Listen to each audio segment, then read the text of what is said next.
রাত 1টা বাজে এখনো শুভেন্দু অধিকারী তিনি অবস্থানে রয়েছেন চন্দ্রকোনা রোড পুলিশ বিট হাউসে অবস্থান বিক্ষোভে রয়েছেন শুভেন্দু অধিকারী এবং তিনি থাকবেন, তিনি সেটা স্পষ্ট জানিয়ে দিয়েছেন। চন্দ্রকোনা রোডে যখন তুলকালাম পরিস্থিতি তৈরি হয় তখনের ছবি আপনারা দেখতে পাচ্ছেন, আর এটা police bit house, Chandrakona road police bit house, যেখানে এখনো রাত 1টা বেজে গেছে, এখনো অবস্থানে শুভেন্দু অধিকারী।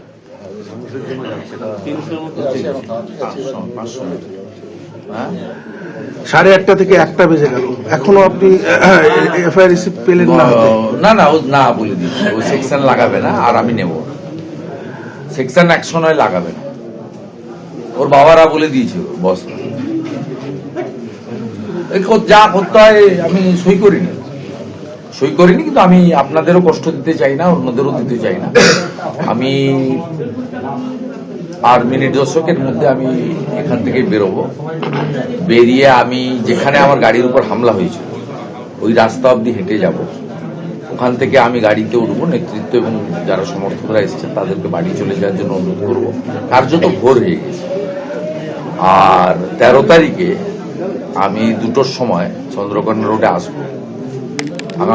আগামীকাল মানে আজকে আমার কলকাতায় কর্মসূচি রয়েছে, কোলাঘাটে মন্দির শিলান্যাস। এই কর্মসূচিগুলো অনেক আগে থেকে প্রস্তুতি নেওয়া আছে, আমি চাই না ডিস্টার্ব হোক। আর এছাড়াও এখানে 3টি জেলার নেতৃত্ব আছে, এদের প্রত্যেকেরই সকাল 10টা থেকে আমাদের কিছু সাংগঠনিক কর্মশালাগুলো, বড় বড় মিটিং রয়েছে, ইনডোর মিটিং। স্বামী বিবেকানন্দের জন্মজয়ন্তী 12 তারিখে আছে, আমি 13 তারিখে এখানে আবার আসবো এবং চন্দ্রকোনা রোড আন্দোলনের এপি সেন্টার কেন্দ্রবিন্দু হবে এবং আমরা এখান থেকে আন্দোলন ছড়িয়ে দেবো, আন্দোলন ধরে রাখবো। আর আমি যে জিডি করেছি তার রিসিভ কপি নিয়েছি। আমি আমার যারা হাইকোর্টের লিগাল টিম রয়েছে, স্ট্রং টিম, তাদেরকে দিয়ে পুলিশের বিরুদ্ধে আমি উচ্চ আদালতে যাব। কারণ এরা শুধু আমার উপর আক্রমণ করার ক্ষেত্রে উৎসাহিত করেছে তা নয়, নিজেরা দাঁড়িয়ে দাঁড়িয়ে এই কাজে সহায়তা করেছে। তৃণমূল কংগ্রেসের পরিচিত 9টা গুন্ডাকে আমার আসার টাইম জানিয়ে দিয়েছে এবং কলকাতা হাইকোর্টের 3টি অর্ডার 2021 সালের আগস্ট মাসে দিয়েছিলেন, সেই অর্ডারকে ভাইলেশন করেছে। শিক্ষা এদের পেতে হবে। সমস্ত তথ্য প্রমাণ, ছবি, ভিডিও আমার কাছে আছে, আমার সিকিউরিটি টিমের কাছে আছে। আমার গাড়িতে আমি বারুইপুরের ঘটনার পর থেকে ফিক্সড ক্যামেরা লাগিয়ে রাখি, টাইমার লাগানো। আমি সব তথ্য প্রমাণ ঠিক জায়গায় প্লেস করব এবং সর্বোপরি শান্তিপূর্ণ গণতান্ত্রিক আন্দোলনের মধ্য দিয়ে এই ব্যবস্থাকে পরিবর্তন করতে হবে, উৎখাত করতে হবে।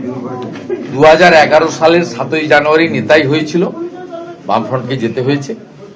2026 সালে 10ই জানুয়ারি শুধু বিরোধী দলনেতা একটা সিম্বল নয়, ব্যক্তি নয়, 2,33,27,000 পদ্ম ফুলে ভোট দেওয়া মানুষের উপর আঘাত, গণতন্ত্রের উপর আঘাত, সংবিধানের উপর আঘাত, নির্বাচিত জনপ্রতিনিধির উপর আঘাত। আমরা এতদিন জানতাম বাংলাতে মা, বোন, কন্যারা নিরাপদ নয়। মুখ্যমন্ত্রী নিজেই বলেছেন মহিলাদের রাত্রে বেরোনো উচিত নয়। আমি আশা করব মুখ্যমন্ত্রী কাল পরশু বলে দেবেন যে বিরোধী দলের কর্মী, বিধায়ক, সাংসদরা সূর্যাস্তের পরে যেন না বেরোয়। এই পরিস্থিতির দিকে বাংলা নিয়ে গেছে।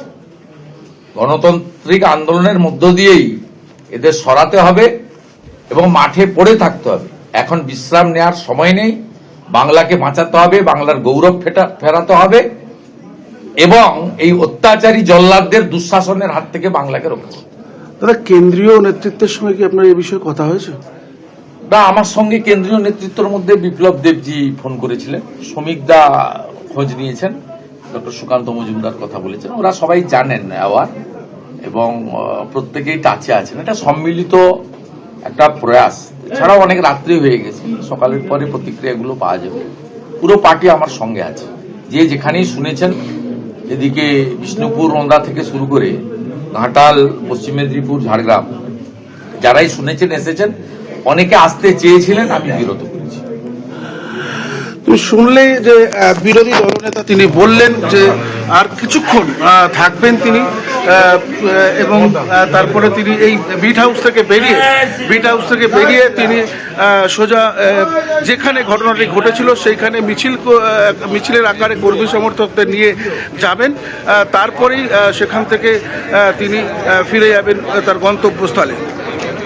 একদম সোমনাথ, আমরা শুভেন্দু অধিকারীর বক্তব্য শুনলাম। তিনি যেটা স্পষ্ট বললেন যে আর কিছুক্ষণ তিনি থাকবেন, তারপর সেখান থেকে যেখানে বিক্ষোভ দেখানো হয়েছিল, যেখানে তুলকালাম পরিস্থিতি তৈরি হয়েছিল, তার গাড়িতে হামলা চালানো হয়েছিল বলে অভিযোগ সামনে এসেছে, সেই চন্দ্রকোনা রোড পর্যন্ত তিনি মিছিল করে যাবেন। আগামীকাল তার অনেক কর্মসূচিও রয়েছে, যেরকম তিনি জানালেন।